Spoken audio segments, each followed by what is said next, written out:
در تاریخ 3 ماه سپتامبر کمپانی WWE پیپرویوی به نام کلش ات دی کاسل برگزار می کند. در تاریخ 4 سپتامبر کمپانی AEW پیپرویوی به نام آل اوت برگزار می کند. پیپرویوی آینده هر دو کمپانی مشهور دنیای کشتی کج فقط یک روز فاصله دارد. ما در این ویدیو مسابقاتی که هم در پیپرویوی کلش ات دی کاسل و هم در پیپرویوی آل اوت برگزار می شود را اعلام می کنیم. بعد هم مسابقاتی که در کلش ات دی کاسل و مسابقاتی که در پیپرویوی آل اوت برگزار می شود را پیش بینی می نماییم. امیدواریم از دیدن این ویدیو لذت کافی را ببرید.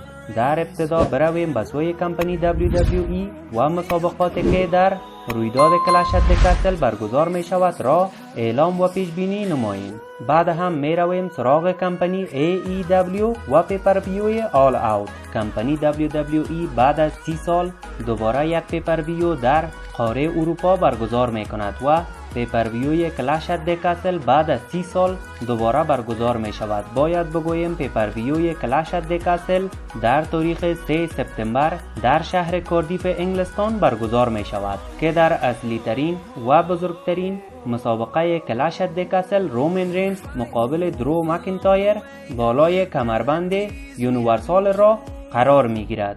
در اولین مسابقه کلش ات دی کاسل سال 2022 میلادی لیو مورگان که در پیپرویوی گذشته کمپانی WWE که به نام سمر سلم بود توانست رند و روزی را شکست بدهد و همچنان قهرمان باقی بماند. مقابل شایانا بزلر بالای عنوان قهرمانی کمربند اسمکداون قرار خواهد گرفت. باید بگوییم شایانا بزلر در شوی اسمکداون توانست نمبر 1 کاتندر یا همان شخص شود که حق اول مسابقه دادن مقابل قهرمان را دارد. شایانا بزلر UFC کار سابقه هم می باشد، اما باید بگوییم آنچنان که شایانا بزلر مستحقش بود در کمپانی WWE با او بها داده نشد و کمپانی WWE همواره استعداد این کشتیگیر که سابقه مسابقه دادن در سازمان UFC را هم دارد در نظر نگرفته است و هرگز حق شایانا بزلر با او در کمپانی WWE داده نشده است. این بار هم پیش بینی می شود تا شایانا بزلر مقابل لیو مورگان شکست بخورد و لیو مورگان جوان همچنان قهرمان کمربند اسمکداون باقی بماند. پیش بینی ما هم از برنده مسابقه لیو مورگان و شایانا بزلر قطعا لیو مورگان می باشد و ما پیش بینی می نماییم که لیو مورگان همچنان قهرمان کمربند اسمکداون زنان باقی خواهد ماند.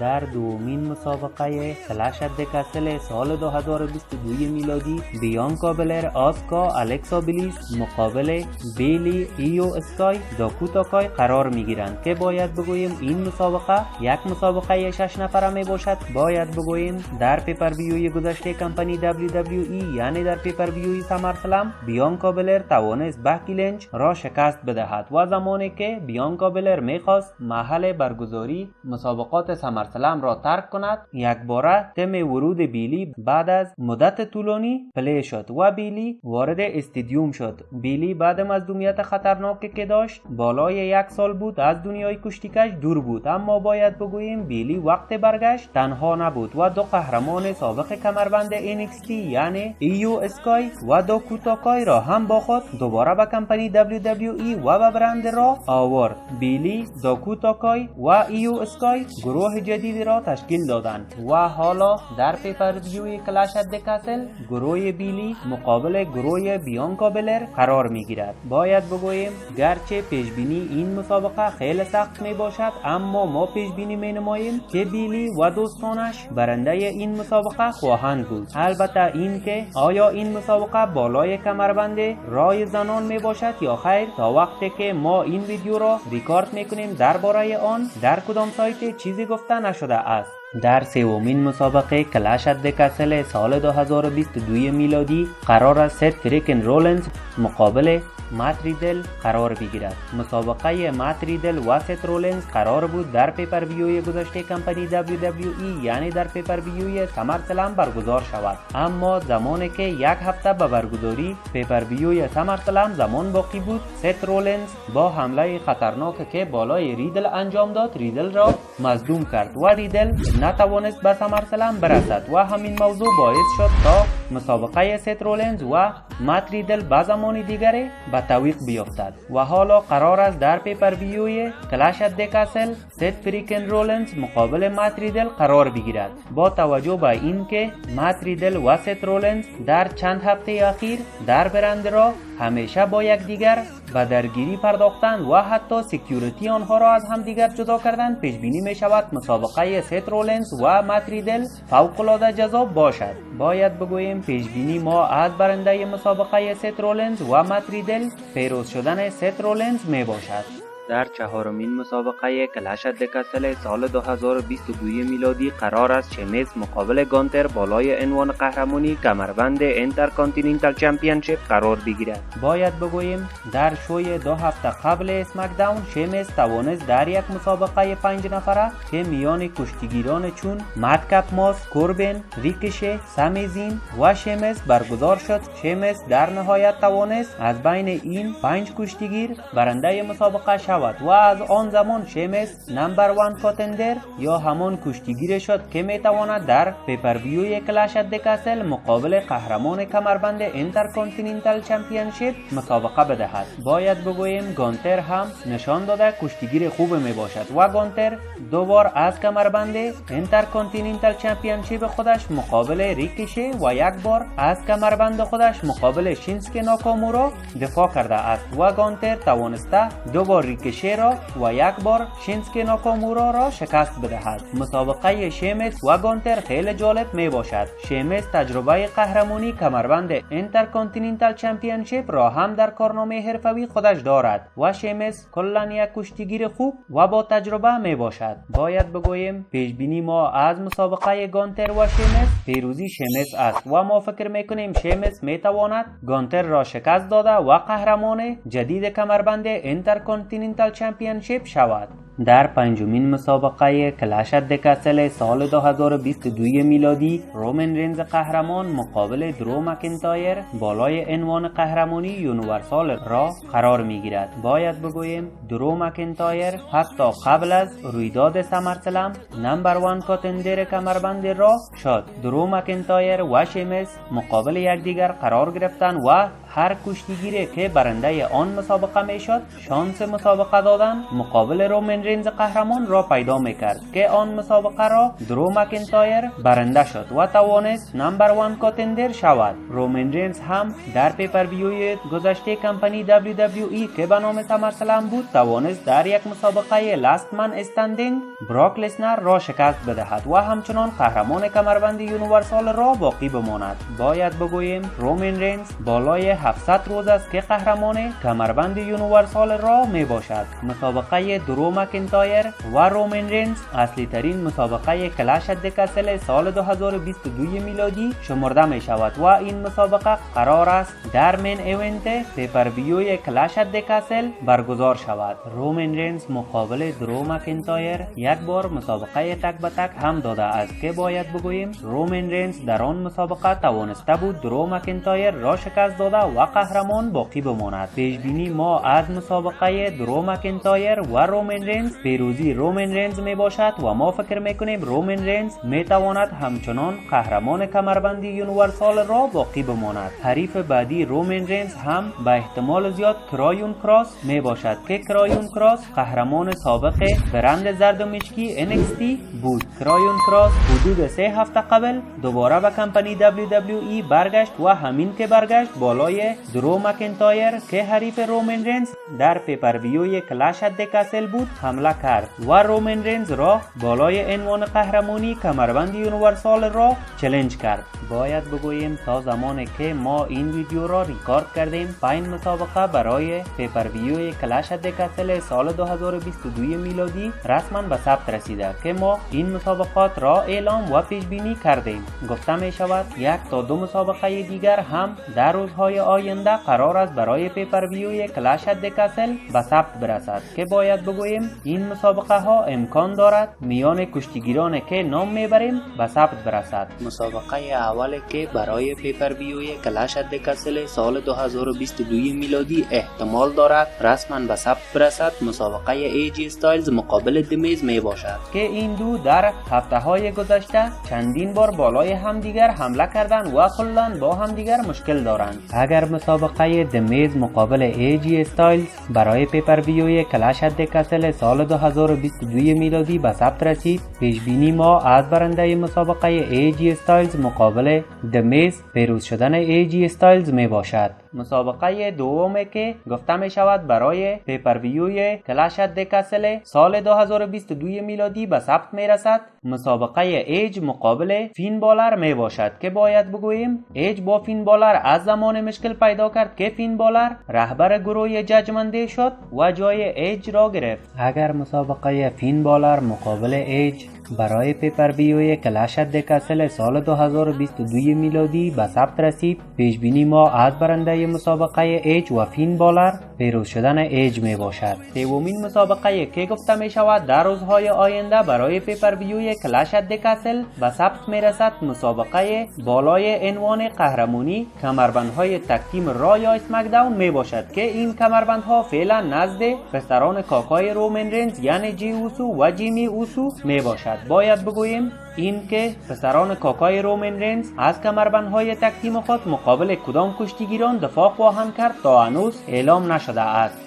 گفته می شود پیپر ویوی کلش ات دی کسل سال 2022 میلادی 3 سپرایز بزرگ خواهد داشت که این 3 سپرایز حیثیت یک بمب بزرگ را در دنیای کشتی کج خواهند داشت. از این 3 سپرایز باید بگوییم که سایت های مشهور و معتبر نوشتن 2 سپرایز آن احتمال زیاد دارد که برگشتن نایومی و ساشا بنکس بر رینگ مسابقات باشد و سپرایز دوم هم برگشتن دوباره دفین آم اندرتیکر باشد و احتمال می رود اندرتیکر در پیپر ویوی کلش ات دی کسل دوباره بر رینگ مسابقات برگشته یک مسابقه بدهد. باید بگوییم درست است که اندرتیکر از دنیای رسلینگ خداحافظی کرده است، اما اندرتیکر سابقه برگشتن از خداحافظیش را در کارنامه خودش دارد و همکنون چیز جالبی که است این می باشد که اندرتیکر به انگلستان سفر کرده و در محل برگزاری رویداد کلش ات دی کسل که شهر کاردیف انگلستان می باشد حضور دارد.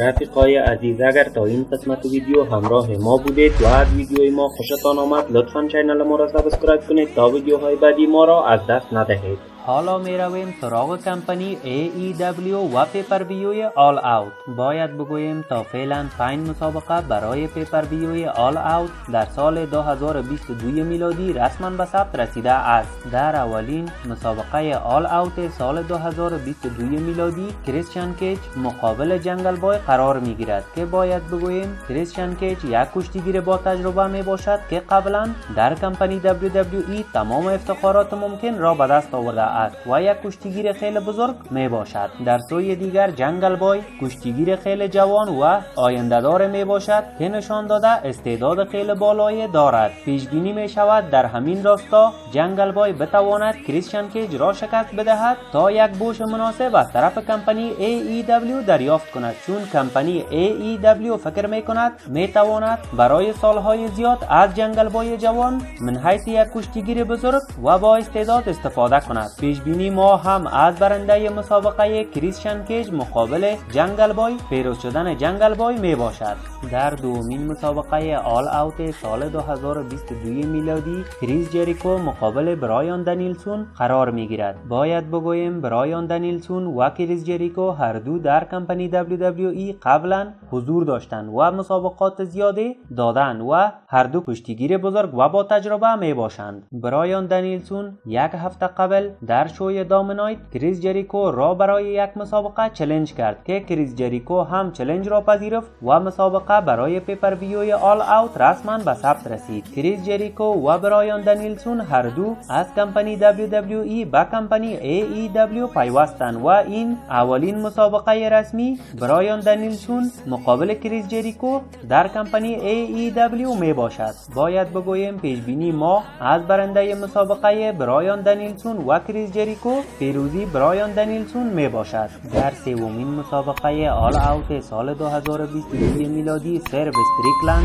و هم تیمیش کیتلی مقابل انتونی بوینز و هم تیمیش مکس کستر بالای عنوان قهرمانی کمربند تگ تیم کمپانی AEW قرار می گیرند. پیشبینی این مسابقه کار خیلی سختی به نظر نمی رسد. کمپانی AEW به نظر می رسد به گروه سرو استریکلند و کیتلی خیلی بها می دهد و تصمیم دارد کمربندهای تگ تیم این کمپانی به یک مدت طولانی در دستان کیتلی و سرو استریکلند باشد. به همین دلیل ما پیش بینی میکنیم که برنده مسابقه کیتلی و سرو استریکلند مقابل انتونی بوینز و مکس کستر پیروزی سرو استریکلند و کیتلی است و ما فکر میکنیم سرو استریکلند و کیتلی همچنان میتوانند قهرمان کمربندهای تگ تیم کمپانی AEW باقی بمانند. در چهارمین مسابقه آل اوت سال 2022 میلادی واردلا و افتیار مقابل گروه جی لیتل و دموتور سیتی ماچینگانز قرار می گیرند. این مسابقه یک مسابقه 6 نفره می باشد که 3 کشتیگیر یک تیم شده و 3 کشتیگیر تیم دیگر می شود. تا هنوز این اعلام نشده که آیا تیمی که برنده می شود تمام 3 کمربند را به دست می آورد یا این مسابقه برای بردن کمربندها نمی باشد. باید بگوییم پیش بینی ما از برنده این مسابقه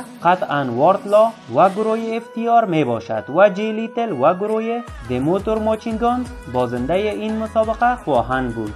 در پنجمین مسابقه پیپرویوی آل اوت سال 2022 میلادی مسابقه 4 نفره بالای کمربند جهانی زنان کمپانی AEW رسما به ثبت رسیده است که باید بگوییم قهرمان قبلی کمربند جهانی زنان کمپانی AEW که تاندر روزا بود به مظلومیت دچار شده و کمربندش را به کمپانی AEW واگذار کرد و به مدت برای ریکاوری کردن رفت و کمپانی AEW هم تصمیم گرفت برای اینکه قهرمان جدید کمربند زنان کمپانی AEW مشخص شود یک مسابقه 4 نفره میان تونی استروم، دکتر برید بکر، جیمی هیتر و هیکارو شیدا برگزار شود. هر کشتیگیری که در این مسابقه 4 نفره بتواند پیروز شود قهرمان جدید کمربند AEW Women's Championship خواهد بود. نکته جالب این مسابقه این می باشد که دکتر برید بیکر و جیمی هیتر دوستان خیلی صمیمی یکدیگر می باشند، اما در این مسابقه مجبور هستند برای عنوان قهرمانی با هم دیگرشان درگیر شوند. این مسابقه چون یک مسابقه 4 نفره آن هم بالای عنوان قهرمانی کمربند جهانی زنان کمپانی AEW می باشد قطعا یک مسابقه جالب و لذت بخش خواهد بود. باید بگوییم پیش بینی ما از برنده این مسابقه تونی استروم می باشد و ما فکر میکنیم تونی استروم برای اولین بار در کریرش می تواند قهرمان کمربند جهانی کمپانی AEW شود و اولین قهرمانی خودش را در کمپانی AEW تجربه کند. البته باید بگوییم زمانی که تاندر روزا دوباره برنگ مسابقات برگشت و مظلومیتش تمام شد، طبق قوانین کشتی کج می تواند مقابل هر کشتیگیری که برنده آن وقت کمربند جهانی زنان باشد مسابقه بدهد، چون تاندر روزا به دلیل مظلومیت کمربندش را به کمپانی AEW واگذار کرده است و خودش در کدام مسابقه نباخته و همچنان قهرمان اصلی کمربند AEW Women's Championship می باشد.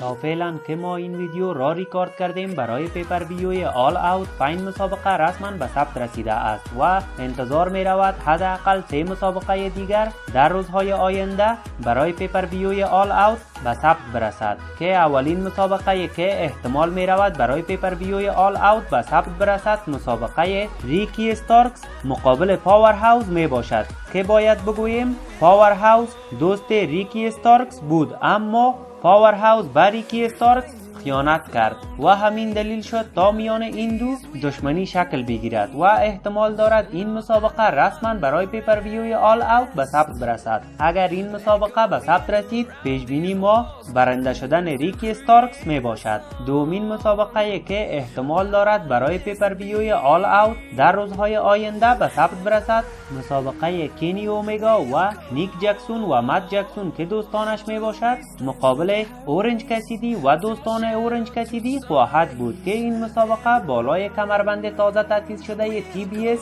که کمربند تک تیم شمرده می شود می باشد. باید بگوییم اگر این مسابقه رسما برای پیپر ویوی آل اوت به ثبت رسید، پیش بینی ما پیروز شدن کینی اومگا و دوستانش مت جکسون و نیک جکسون خواهد بود و ما فکر میکنیم صاحب کمربند کینی اومگا و دوستانش خواهند شد. باید بگوییم تا فعلا برای کمربند جهانی مردان AEW مسابقه به ثبت نرسیده است و قهرمان مردان فعلی کمپانی AEW جان ماکسلی می باشد. این احتمال هم وجود دارد که مسابقه جان ماکسلی مقابل CM پانک بالای کمربند جهانی مردان کمپانی AEW در پیپر ویوی آل اوت برگزار شود. البته اگر مظلومیت CM پانک رفع شود، اگر مسابقه CM پانک مقابل جان ماکسلی شکل گرفت، پیش بینی ما برنده شدن CM پانک می باشد و ما فکر میکنیم CM پانک می تواند قهرمان جدید کمربند مردان کمپانی AEW شود. این بود مسابقاتی که تا فعلا